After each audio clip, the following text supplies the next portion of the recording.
je trouve que oui. OK, bon, on va tourner dans 1 Samuel chapitre 7 pour le message aujourd'hui.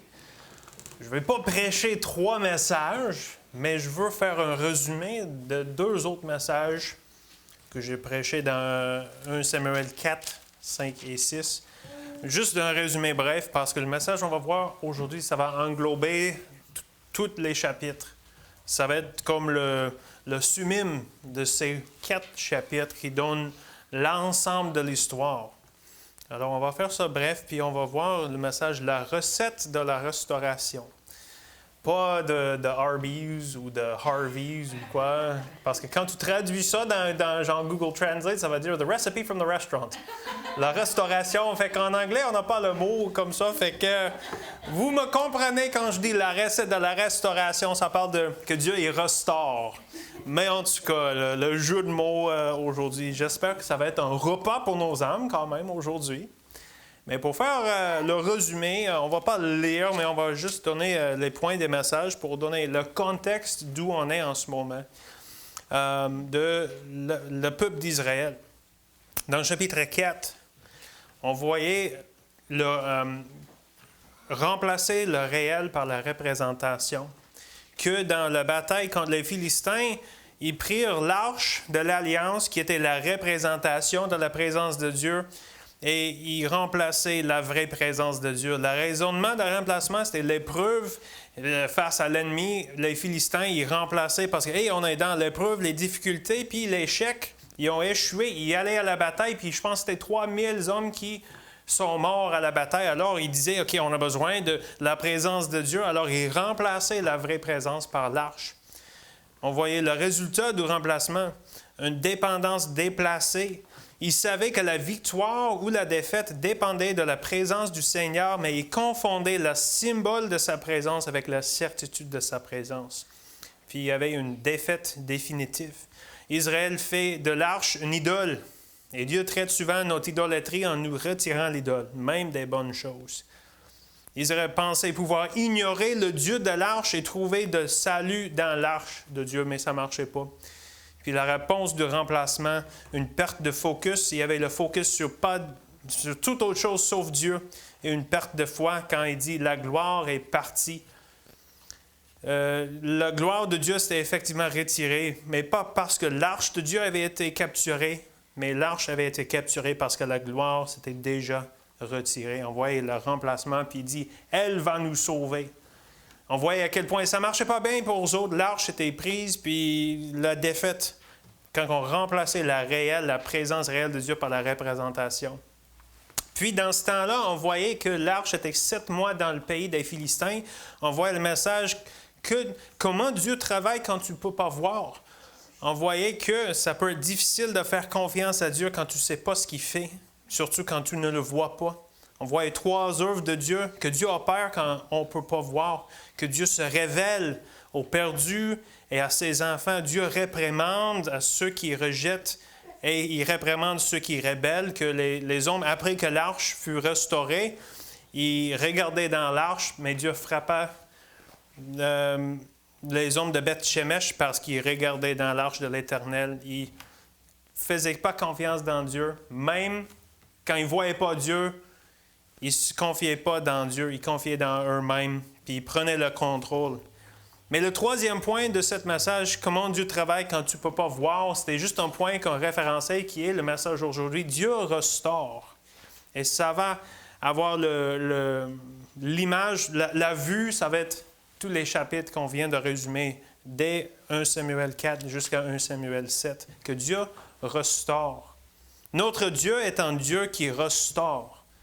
Et il ne faut pas oublier cet aspect de notre Dieu qui veut restaurer.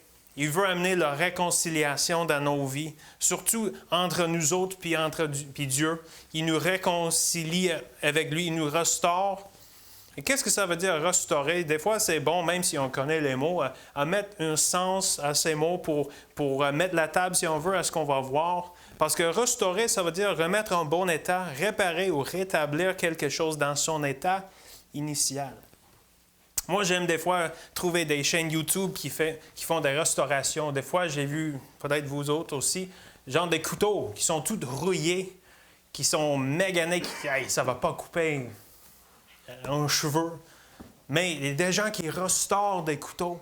Il sable avec un papier sablé, puis il met de nouveaux bois, puis ça devient comme si c'était flambant neuf.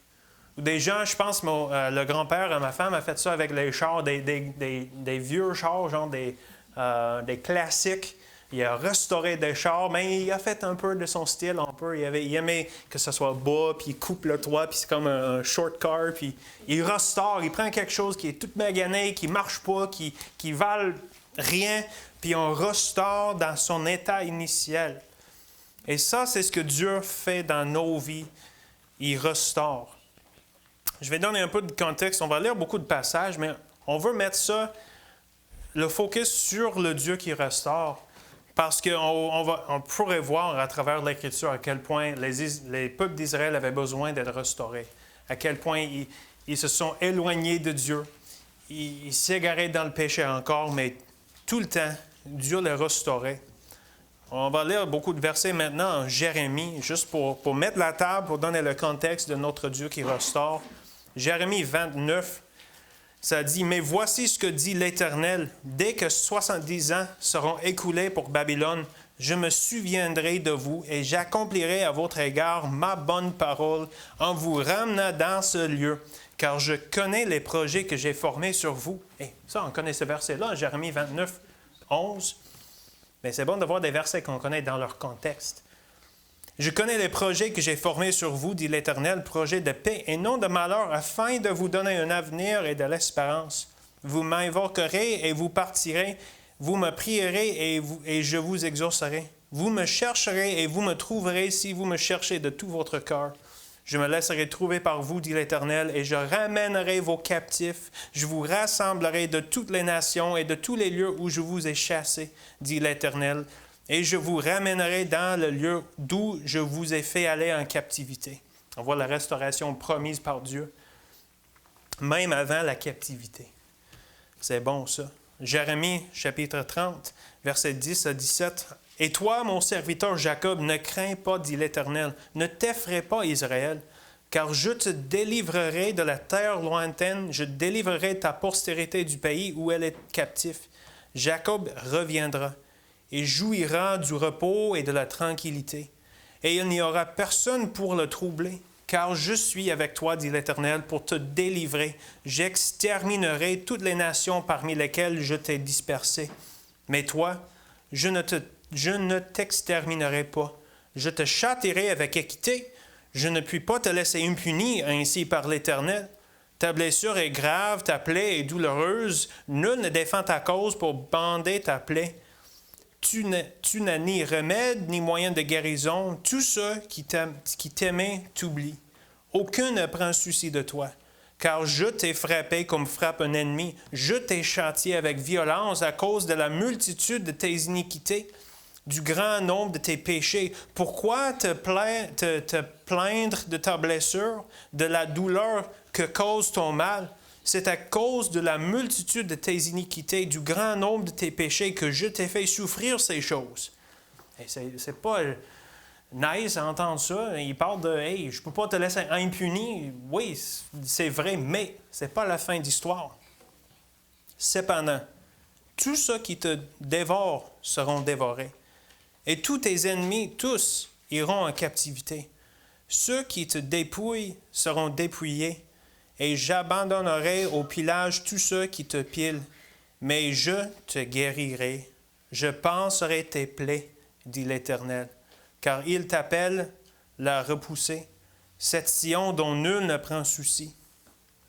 Le chapitre après, Jérémie 31, versets 3 à 4, puis aussi 10 et 11 et 17. « De loin, l'Éternel se montre à moi, je t'aime d'un amour éternel.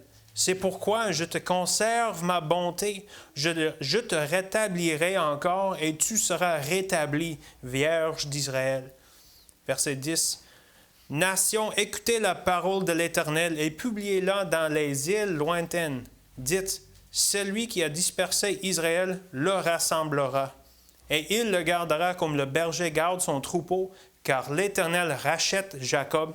Il le délivre de la main d'un plus fort que lui. Verset 17. Il y a de l'espérance pour ton avenir, dit l'Éternel. Tes enfants reviendront dans leur territoire. Ce sont des passages brièvement vus qui donnent les promesses de restauration de Dieu pour le peuple d'Israël. Et le Dieu qui a restauré la nation d'Israël dans l'Ancien Testament maintes fois. Le même Dieu qui va encore pleinement la restaurer après la tribulation. La nation d'Israël n'est pas pleinement restaurée. Ils se sont encore éloignés de Dieu. Mais Dieu ne les a pas abandonnés. Dieu ne les a pas rejetés, comme ça dit dans Romains 11. Dieu a-t-il rejeté son peuple? Loin de là. Il va restaurer pleinement son peuple. Mais ce même Dieu, c'est le Dieu qui veut vous restaurer. Peu importe la restauration dont vous avez besoin. Alors, la question ce matin, de quelle restauration avez-vous besoin aujourd'hui? On va voir premièrement le contexte, c'est après qu'on pêche. On a besoin d'être restauré avec Dieu. On a besoin de retourner à Dieu, de trouver le pardon qu'on a déjà en lui. Mais des fois, on a besoin de revenir, de retourner à Dieu, de trouver la restauration parce qu'on s'est éloigné de lui. Mais ce n'est pas juste ça. Des fois, il y a des relations dans nos vies que Dieu veut amener la restauration. Dieu veut amener la réconciliation. Et surtout, je ne veux pas manquer l'occasion à partager. Je ne veux pas prendre pour acquis que tout le monde ici est sauvé, on ne sait jamais, mais Dieu veut restaurer ceux qui ne sont pas encore les siens. Dieu veut amener la restauration, de mettre dans l'état initial en relation avec Dieu. Il veut restaurer, il veut réconcilier nous avec lui, notre Dieu, notre Créateur. Alors, quelle restauration avez-vous besoin aujourd'hui? On va voir 3 ingrédients dans la recette de la restauration. Peut-être on ne va pas utiliser ce mot tout le temps parce que ça donne, comme j'ai niaisé un peu tantôt, mais 3 aspects, on peut dire, de la restauration de Dieu. D'abord, on va prier. Merci Seigneur pour aujourd'hui. Merci que tu es un Dieu qui veut restaurer, qui veut remettre un état original, qui veut, en fait, mettre Jésus en nous, pour nous mettre en harmonie, en union avec toi, qui était le but original de nous autres, ta création, de marcher avec toi. Seigneur, à quel point dans nos vies on a besoin de restauration, soit avec toi personnellement, soit avec les relations avec les autres. Seigneur, c'est toi qui restaures, c'est toi qui nous amène, qui nous ramène à toi pour restaurer. Aide-nous à apprendre de toi aujourd'hui, de voir dans ce passage des beaux vérités, des belles vérités de ta restauration et l'œuvre de Dieu, de l'Esprit pour nous restaurer. Seigneur, dis à travers moi des choses que moi je ne peux pas dire, que tu communiques par ton Esprit le message que tu as pour chacun de nous ce matin. Et attire nos cœurs vers toi. Ceux qui restaurent, Seigneur. Celui qui restaure. Merci. Sois prééminent parmi nous ce matin, Seigneur, pour ta gloire. Au nom de Jésus. Amen. La première chose qu'on va voir ce matin, le premier aspect qu'on a tellement besoin pour la restauration, c'est d'abord une connaissance du besoin. Une connaissance du besoin. On va lire dans notre passage 1 Samuel 7. On va juste lire un verset 2. « Il s'était passé bien du temps depuis le jour où l'arche avait été déposée à Kirjath-Jéarim. 20 années s'étaient écoulées. Alors toute la maison d'Israël poussa des gémissements vers l'Éternel. » Pour le contexte, c'était après que l'arche avait été retournée sur le char puis des vaches, parce que dans le pays des Philistins, il y avait des tumeurs, il y avait des hémorroïdes.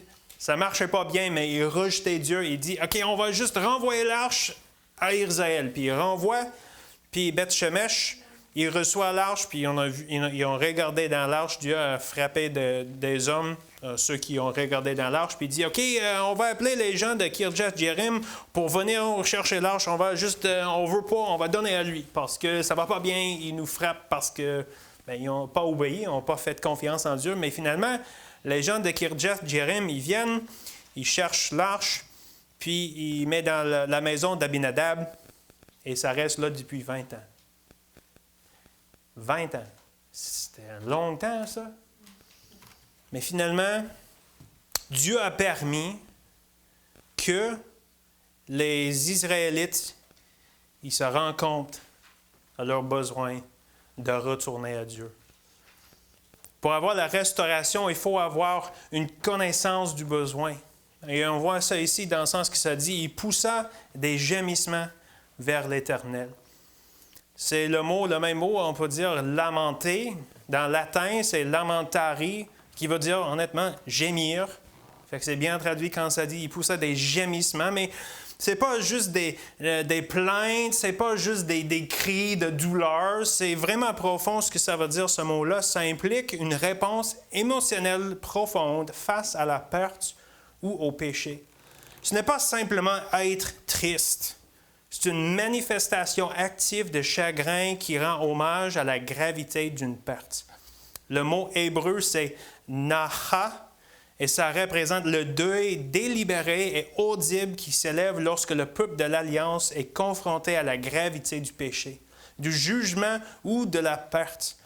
C'est plus que l'éclat spontané. Il s'agit d'une lamentation délibérée, souvent collective, adressée à Dieu ou proclamée sur une nation. À chacune de ces trois utilisations, ce verbe marque un point tournant dans la conscience spirituelle, appelant celui qui l'entend à la repentance, à l'humilité et à un renouveau de confiance à l'Éternel. Alors, le gémissement, la lamentation qui pousse en tant que nation, ce n'était pas juste le fait que, OK, on est sous le fardeau des Philistins, ça ne va pas bien, nos affaires. Oui, ça n'allait pas bien. C'est évident que sous le contrôle des Philistins, il n'y avait pas la bénédiction du Seigneur, mais ce n'était pas juste des larmes, des plaintes de l'épreuve, mais c'est vraiment une reconnaissance qu'il était loin de Dieu. Il était vraiment une connaissance de leur besoin de retourner à Dieu, une connaissance du besoin. Oui, c'est après aussi le châtiment de Dieu. On voit ça dans l'Écriture aussi, dans Job 5, 17. Ça dit « Heureux l'homme que Dieu châtie. Ne méprise pas la correction du Tout-Puissant. » Le fait qu'on voit qu'ils gémissent ensemble, c'est le fait qu'ils reconnaissent et Dieu n'est pas content avec nous autres. Ce n'est pas juste qu'on a des problèmes dans nos vies, mais on a péché. On a besoin, on connaît, on s'est rendu compte de notre état spirituel loin de Dieu.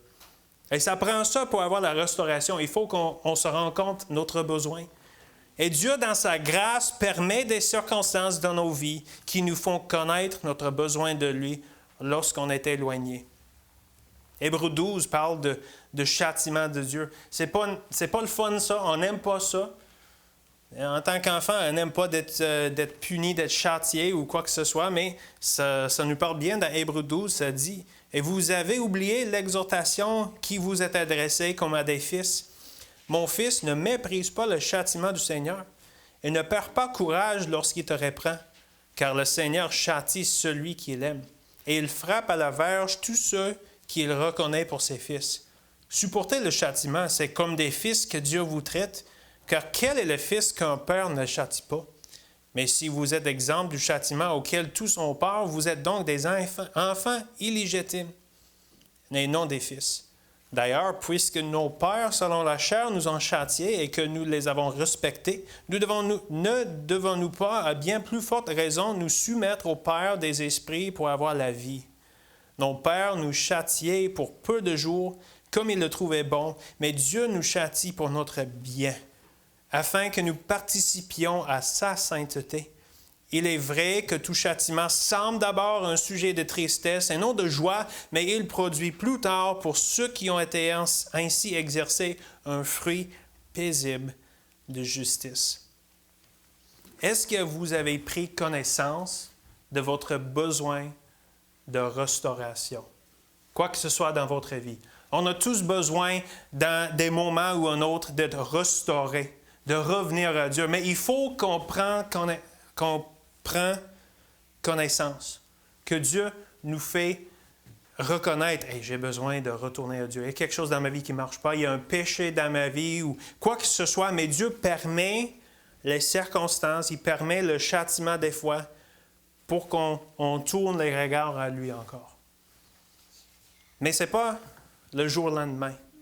On voit ici encore, OK, c'est bon, les gémissements vers l'Éternel, l'arche retrouve, puis hey, l'arche est là, puis tu sais quoi?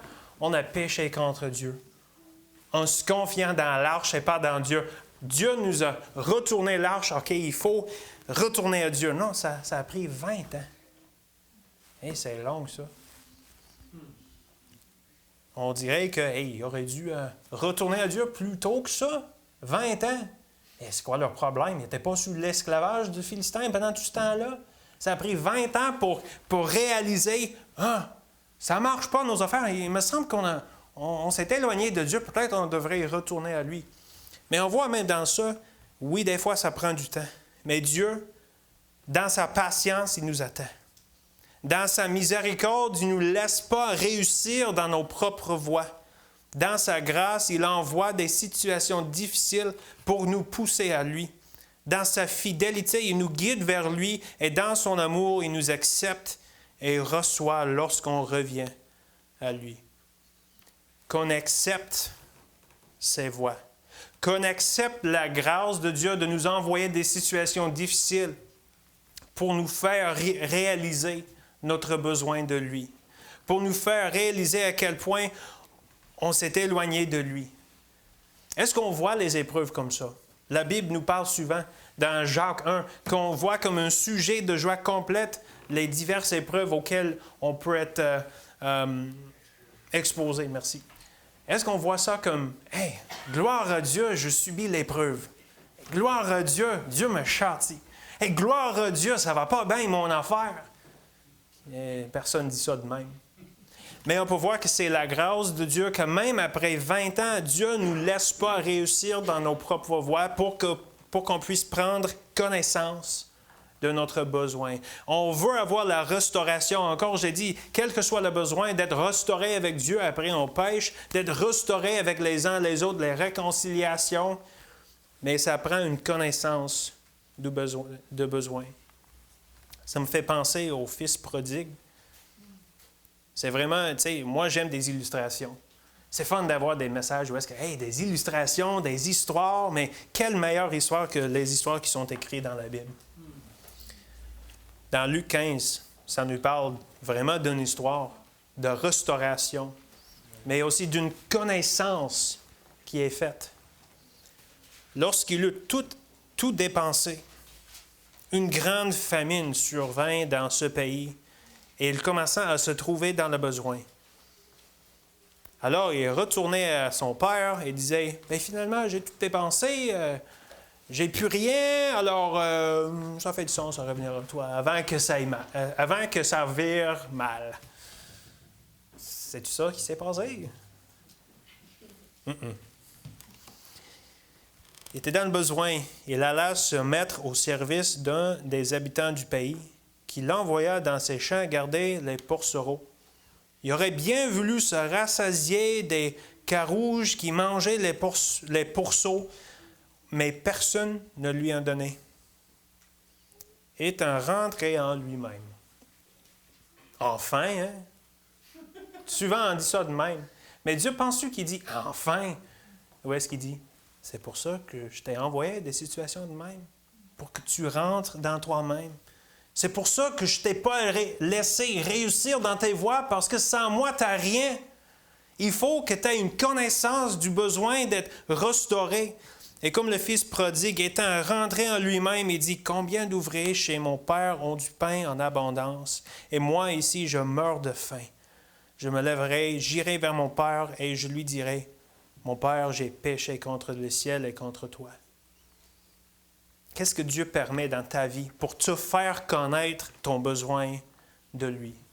De quel chemin as-tu pris qui n'est pas le chemin de Dieu, qui n'est pas la voie de Dieu, qui n'est pas la volonté de Dieu, que Dieu a permis que tu ne réussis pas, que Dieu a permis que ça vire mal pour que tu puisses prendre connaissance. Hey, il faut que je sois restauré avec mon Père avec mon Dieu. Et Dieu a laissé, dans sa grâce, il a laissé ces choses arriver. Tout comme avec Israël, même après 20 ans, que Dieu, dans sa fidélité, le ramène à lui pour les restaurer. Mais on voit bien ici dans l'histoire du Fils prodigue, le deuxième point, non seulement on a besoin d'une connaissance du besoin, mais une confession du péché. Ici dans verset 3 de notre texte, Samuel dit à toute la maison d'Israël, « Si c'est de tout votre cœur que vous revenez à l'Éternel, ôtez du milieu de vous les dieux étrangers et les astartés, dirigez votre cœur vers l'Éternel et servez-le, lui seul. Et il vous délivrera de la main des Philistins. » Puis on voit qu'il vient à Mitzpah, puis il ôte les idoles et ils servent l'Éternel seul.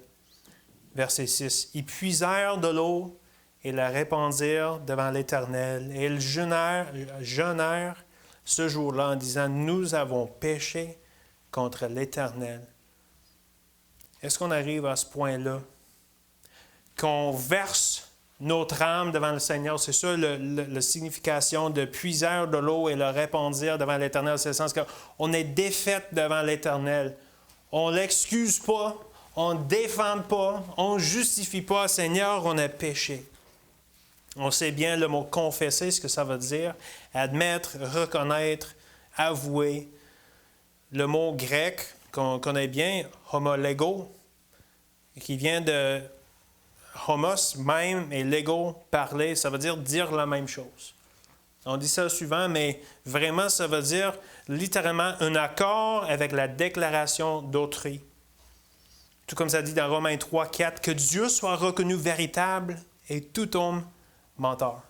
Qu'on arrive au point où est-ce qu'on n'excuse pas, on ne justifie pas, on ne dit pas, ben là, c'est arrivé à cause de ça, ou ben lui, il a fait ça, c'est pour ça que j'ai fait ça, ou non, qu'on dit, Seigneur, tu as raison, telle affaire dans ma vie, c'est pas juste. Telle affaire dans ma vie, ça m'éloigne de toi et j'ai besoin, tu m'as fait connaître le besoin d'être restauré avec toi. Alors je confesse, j'accepte tes voies, j'accepte que tu as raison et je dis la même chose. J'admets, j'avoue et je défends plus. 1 Jean 1,9, ça nous dit aussi, si nous confessons nos péchés, il est fidèle et juste pour nous les pardonner et pour nous purifier de toute iniquité.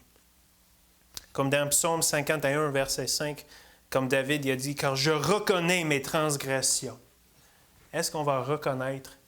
Pas de les excuser, pas de les... Ben, tu sais, c'est pas si pire que ça, puis j'avais raison, puis c'était mes sentiments au moment, puis dans mes raisonnements au moment, je pensais, OK, je m'excuse. C'est pas ça la confession. La confession, c'est vraiment de retourner à Dieu dans la restauration qu'il y a pour nous. Des fois, ça prend des autres qui nous pointent le doigt vers des choses, comme Paul, il faisait ça souvent. Mais j'aime ce verset dans 2 Corinthiens 7, 9 et 10.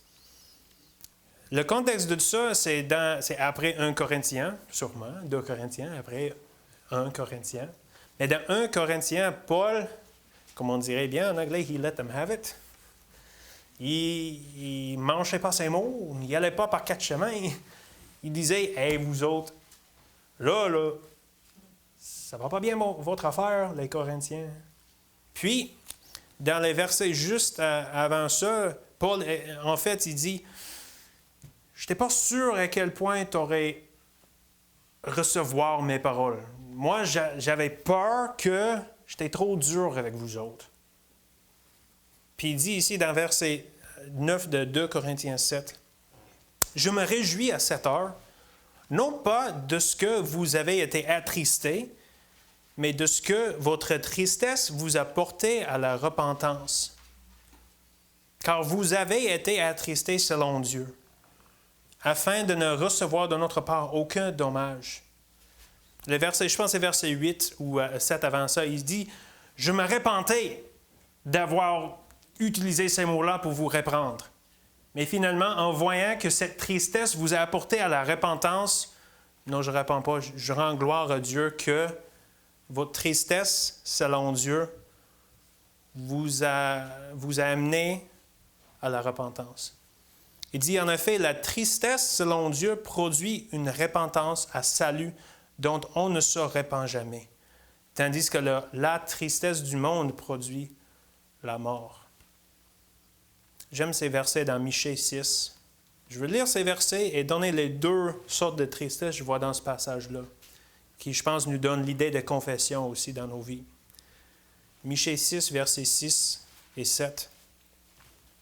Ça, c'est un autre moment qu'Israël a péché, puis il revient à Dieu pour trouver le pardon.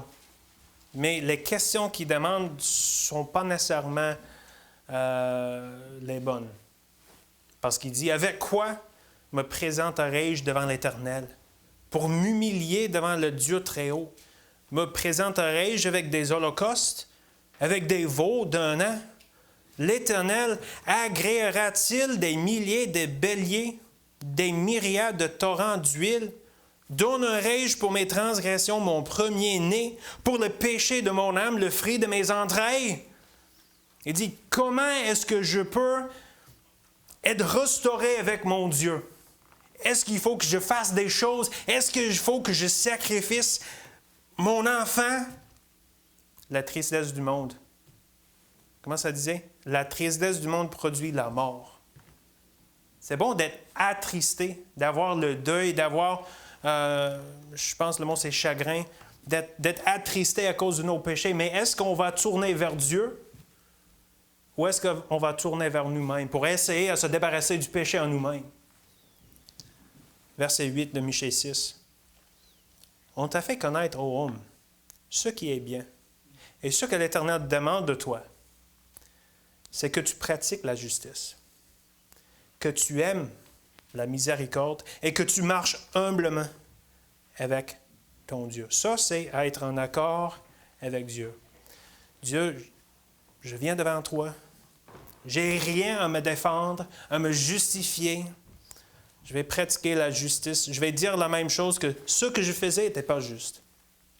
Je ne peux pas trouver le pardon en me faisant des sacrifices ou en donnant de quoi, mais j'aime la miséricorde, que toi, tu es miséricordieux avec moi. Toi, tu me pardonnes. Je viens pas pour me défendre, pour m'excuser, mais pour dire, toi, tu es miséricordieux. Je suis d'accord avec toi, que j'accepte, j'ai besoin de ton pardon qui vient de toi par ton sang coulé sur la croix pour moi. Versé sur la croix pour moi. Et que tu marches humblement avec ton Dieu. Seigneur, je viens pour trouver la restauration qui est en toi. Je confesse. Je ne vais pas être attristé selon le monde pour essayer à faire ça moi-même. Il faut arrêter d'excuser ou justifier les péchés dans nos vies. Il faut arrêter d'essayer de se débarrasser du péché en nous-mêmes, mais simplement confesser. Venir à lui dire la même chose, être d'accord avec Dieu. Ça prend une connaissance, une confession. On voit bien ici qu'ils viennent, ils versent l'eau, ils répandent l'eau devant l'Éternel, ils jeûnèrent ce jour-là en disant « Nous avons péché contre l'Éternel ». Il vient complètement 100% et il revient à Dieu. Puis, ça finit avec une confiance en Dieu. Est-ce qu'on va se confier en lui, finalement? C'est ça que ça prend, 100% confiance en lui. Toute la vie chrétienne se résume dans ça. Fais confiance en Dieu. C'est facile à dire, c'est difficile à vivre.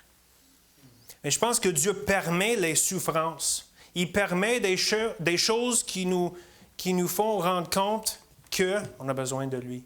Hey, ça fait 20 ans que en tant que nation, ils se sont éloignés de Dieu, mais Dieu, dans sa miséricorde, permet que, hey, c'est correct, je suis patient que tu me fasses confiance. Même après 20 ans, je suis là pour te châtier, mais pour que tu pousses des gémissements, pour que tu réalises votre besoin, pour que tu confesses, pour finalement, hey, c'est juste, laisse les choses t'amener au point de te faire confiance en moi. Confie-toi à l'Éternel et dans sa grâce, à la fois pour obtenir le pardon de nos péchés et pour nous préserver du péché. Je veux donner un contraste ici, et ça, je trouve c'est, comment on dirait, assez hot, ici dans le passage, parce qu'on a vu depuis chapitre 4 la bataille qui n'allait pas bien, quand il subit la défaite. C'est pour ça que j'ai voulu faire le résumé, parce que l'histoire qu'on a ici dans le chapitre 7, l'histoire commence en chapitre 4 quand ils se sont éloignés de Dieu, en se confiant dans la représentation et pas le réel. Mais on voit vraiment un contraste entre ces deux batailles ici, parce qu'après avoir confessé, en verset 7, les Philistins apprirent que les enfants d'Israël s'étaient rassemblés à Mitzpah, et les princes des Philistins montèrent contre Israël. À cette nouvelle, les enfants d'Israël eurent peur des Philistins. Et une autre bataille. Mais les deux batailles de chapitre 7 et chapitre 4 sont vraiment différentes. En chapitre 4, Israël initie. Ça dit dans verset 2 de 1 Samuel 4, « Les Philistins se rangèrent en bataille contre Israël et le combat s'engagea. » C'était... non, en verset 1, excuse. Israël sortit à la rencontre des Philistins pour combattre. En chapitre 4, c'est Israël qui initie. Et on va attaquer les Philistins. Tu sais, nos ennemis, ils sont tombés méchants, on n'aime pas. Alors, on va aller à la bataille pour nous débarrasser d'eux autres. Ils initient. Mais dans le chapitre 7, les Philistins attaquent. Ce n'est pas Israël qui initie la bataille, qui essaie en eux-mêmes à faire de quoi. En chapitre 4, ils ne consultent pas Dieu. Ils ne parlent pas à Samuel, ils ne prient pas, c'est juste, OK, on va se débarrasser du problème. Ah oui, à la bataille, on va... Dieu, eh bien, on n'a pas besoin de Dieu, on a besoin de nous débarrasser de nos ennemis. En chapitre 7, Israël prie. Il cherche la face du Seigneur. En chapitre 4, il dit, qu'elle nous délivre, parlant de l'arche. Mais en chapitre 7, il dit dans verset 8, afin qu'il nous sauve de la main des Philistins. Finalement, il dépend de Dieu. Pas dans la représentation de l'arche, mais finalement, il dépend de Dieu. En chapitre 4, on voit des grands cris de joie quand l'arche vient dans l'armée. Dans verset 5 de chapitre 4, « Lorsque l'arche de l'Alliance de l'Éternel entra dans le champ, tout Israël poussa de grands cris de joie et la terre en fut ébranlée. » Mais dans le chapitre 7, il faisait le silence devant l'Éternel. On ne voit pas Israël faire un mot. C'est juste Samuel qui crie à Dieu pour Israël. Il se tait devant l'Éternel au lieu de crier de joie. En chapitre 4, c'est les cris de la chair vraiment. Mais en chapitre 7, c'est le cri de l'Esprit qui se répand devant l'Éternel. En chapitre 4, Israël combat. Mais dans chapitre 7, Dieu combat pour eux. En chapitre 4, Israël fut battu. Mais dans chapitre 7, les Philistins furent battus. En chapitre 4, la défaite. Chapitre 7, la victoire. En chapitre 4, on voit la perte.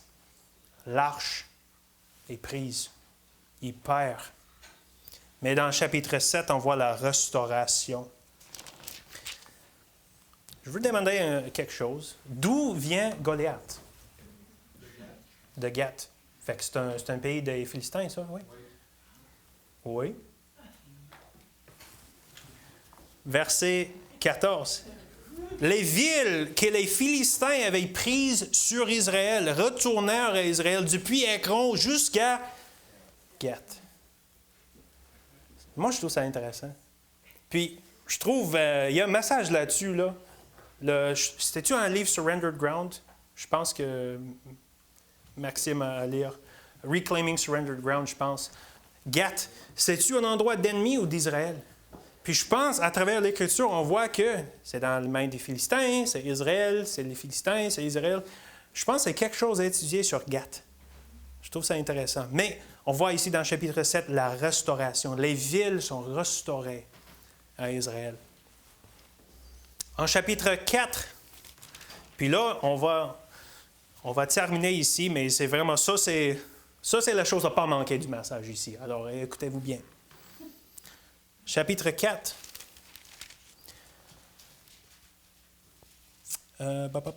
Verset 1. La parole de Samuel s'adressait à tout Israël. Israël sortit à la rencontre des Philistins pour combattre. Ils campèrent près d'Eben-Ézer. Ah, OK, cool.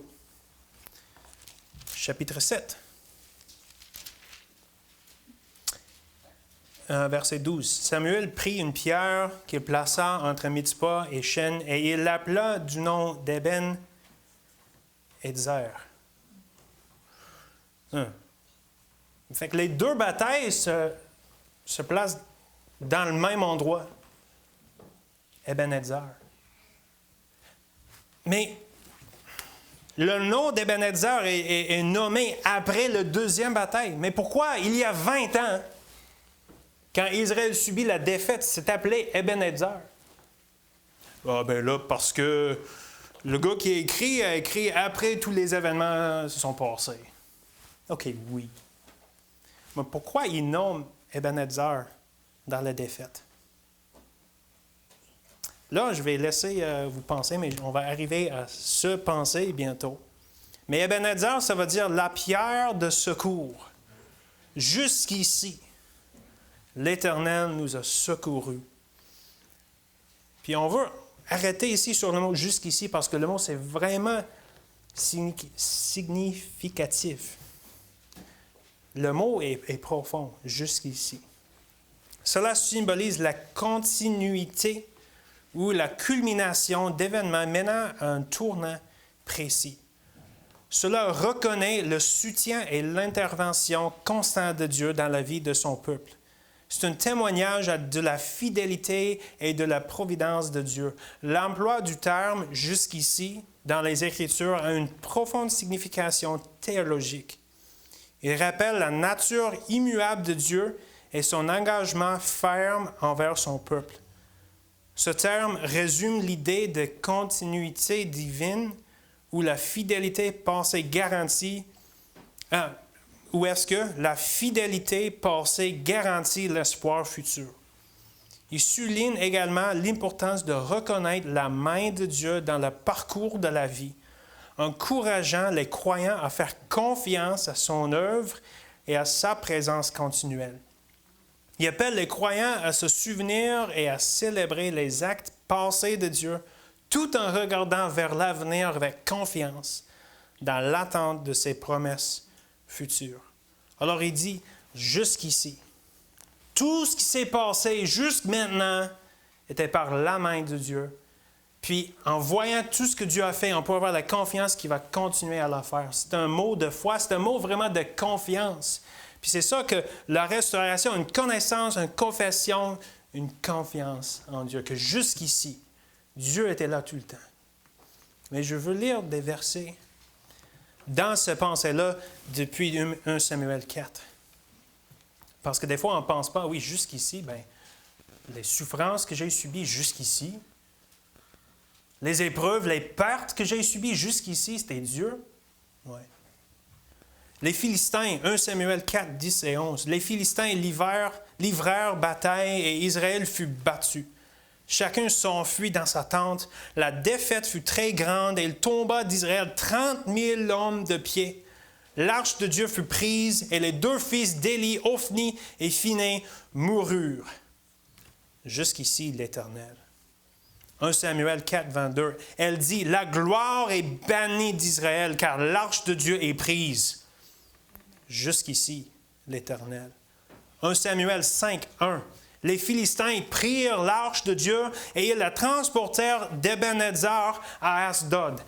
Jusqu'ici, l'Éternel. 1 Samuel 6, verset 1. L'arche de l'Éternel fut 7 mois dans le pays des Philistins. Jusqu'ici, l'Éternel. 1 Samuel 6, 19. L'Éternel frappa les gens de Beth-Shemesh lorsqu'ils regardèrent l'arche de l'Éternel. Il frappa 50 070 hommes parmi le peuple. Et le peuple fut dans la désolation parce que l'Éternel l'avait frappé d'une grande plaie. Jusqu'ici, l'Éternel. 1 Samuel 7, 2. Il s'était passé bien du temps depuis le jour où l'arche avait été déposée à Kirjath-Jearim. 20 années s'étaient écoulées. Alors toute la maison d'Israël poussa des gémissements vers l'Éternel. Jusqu'ici, l'Éternel. 1 Samuel 7, 10 et 11. Pendant que Samuel offrait l'Holocauste, les Philistins s'approchèrent pour attaquer Israël. L'Éternel fit retentir en ce jour son tonnerre sur les Philistins et les mit en déroute. Ils furent battus devant Israël. les hommes d'Israël sortirent de Mitzpah, poursuivirent les Philistins et les battirent jusqu'au-dessous de Beth-Kar. Jusqu'ici, l'Éternel. Il y a une chanson, on n'a pas dans nos 4 ou 5 livres ici. Ça existe en français, mais on ne l'a pas. Oui. Ô toi, je pense que ça dit ô toi, source bienveillante. Ô toi, source bienveillante. C'est comme ça. On ne l'a pas. J'ai cherché. C'est comme, hey, c'est une valeur parce que ça existe pour vrai, mais j'aime le verset. Mon Ebenezer, j'érige, par ta grâce, je suis là. Par amour, tu me diriges pour me mener jusqu'à toi. Jusqu'ici. Ebenezer. Puis ça a l'idée aussi du futur. Puis dans le strophe que je viens de chanter, par amour, tu me diriges pour me mener jusqu'à toi. Jusqu'ici. Dieu, dans tout ce qu'il permet dans nos vies, dans les souffrances, dans l'épreuve, dans les tribulations, dans le châtiment, il est grand, il est bon, il est amour parce qu'il nous laisse savoir notre besoin de retourner à lui, de confesser, de dire, Dieu, tu as raison, je confesse, puis je me confie en toi, puis j'érige mon Ebenezer jusqu'ici. Tout ce que Dieu a permis, c'était pour mon bien, pour sa gloire. Et je sais que par sa grâce, il va continuer jusqu'à l'éternité à me conduire par son amour. Mais un mot final que je veux mettre, puis ça c'est le mic drop du message, mettons. Ebenezer, pourquoi il y a 20 ans, en 1 Samuel 4, il l'appelle Ebenezer? C'est la défaite. C'était pas jusqu'ici, il n'était pas retourné, il n'était pas restauré à Dieu en ce moment-là. Il était dans la défaite, il était dans la confiance en soi, il était dans le péché, puis il était la défaite complète à cause de leur incrédulité, à cause de leur orgueil. Pourquoi il dit Ebenezer là? Moi, je trouve l'idée d'Ebenezer, c'est toute l'idée d'identité. On parle souvent ici, Pasteur White parle souvent de l'idée d'identité. Puis j'aime à quel point il parle de Pierre, qui était appelé, c'était plus Simon, c'était Pierre. Et sur cette roque, je bâtirai mon église. Pas sur Pierre, mais sur Jésus. Mais Pierre il était un homme de Dieu. Puis tout de suite après, il renie Dieu. Pourquoi il est appelé ça? On voit, il prêche avec David, que David, son identité, même dans les pires moments de sa vie, il est identifié par ce que Dieu a fait de lui. Et moi, je vois ça dans ce passage ici. Même dans nos échecs, même dans nos défaites, Dieu ne nous identifie pas selon ses échecs. Il nous identifie selon la restauration qu'il veut amener dans nos vies.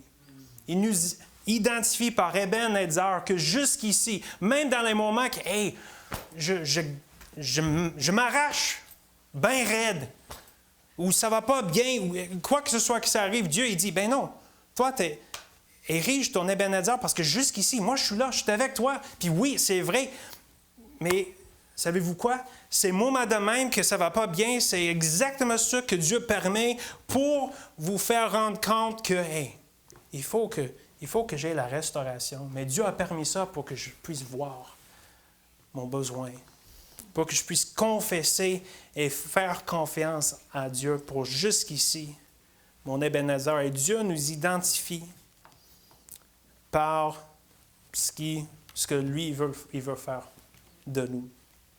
Puis aussi, je pense que c'est l'idée de trouver notre identité en Dieu. Jusqu'ici. C'est pas, OK, bien, on l'a fait, on a connu, on a confessé, alors on est correct en nous autres maintenant. Non, c'est l'idée de Ebenezer, c'est tout par rapport jusqu'ici, Dieu nous a secourus. Jusqu'ici, l'Éternel. Alors, mon identité ne se trouve pas dans mon passé, mon identité ne se trouve pas dans mes efforts, mais mon identité se trouve dans Dieu. Que malgré ça, il était patient avec moi pour me restaurer. Alors, je m'identifie avec Dieu. Et c'est l'identité que Dieu leur donne. Et je trouve que c'est pour ça que dans 1 Samuel 4, il dit Ebenezer. Ce n'est pas la fin de l'histoire. Hey, ils ont lâché. Mettons, elle va nous sauver, comment? Mais Dieu dit, ben non, ce n'est pas la fin de l'histoire. 20 ans plus tard, Ebenezer va venir. C'est comme ça que je vois mon peuple. Alors reconnaissez-vous votre besoin de restauration aujourd'hui? De quelle manière avez-vous besoin de restauration? Êtes-vous prêt à confesser ce que Dieu révèle? Êtes-vous prêt à dire, oui Seigneur, je suis d'accord avec toi. Je ne l'excuse plus. Je ne justifie plus. Je suis prêt à accepter, puis à me confier, à mettre mon Ebenezer, à dire, Seigneur, tout ce que tu as permis dans ma vie, ça avait un sens, ça avait un but pour me ramener à toi. Et jusqu'ici, j'ai l'espérance pour le futur que par sa grâce, par la confiance en lui, ce n'est que par lui, par sa grâce, que je peux me préserver du péché, que je peux continuer à marcher droite, comme ça dirait, pour terminer. On va lire ce verset. On t'a fait connaître, ô homme, ce qui est bien et ce que l'Éternel demande de toi, c'est que tu pratiques la justice, que tu aimes la miséricorde et que tu marches humblement avec ton Dieu, en restauration, l'œuvre de Dieu par sa grâce. Prions. Seigneur, on te remercie que tu es le Dieu qui restaure. Et Seigneur, ce n'est que par ton esprit que tu peux parler en nos cœurs. Quelle sorte de restauration tu veux opérer dans nos vies. Peut-être il y en a qui se sont éloignés de toi, qui ont du péché dans leur vie. Seigneur, garde-nous sensibles au péché, à confesser, à se rendre compte, Seigneur, que oui, ça, j'ai besoin d'ôter ça de ma vie, pas par moi-même, mais juste à confesser, puis d'accepter que jusqu'ici, par sa grâce, je peux me confier dans le Seigneur pour me garder dans le bon chemin. Seigneur, l'application est là aussi pour ceux qui ne sont pas sauvés.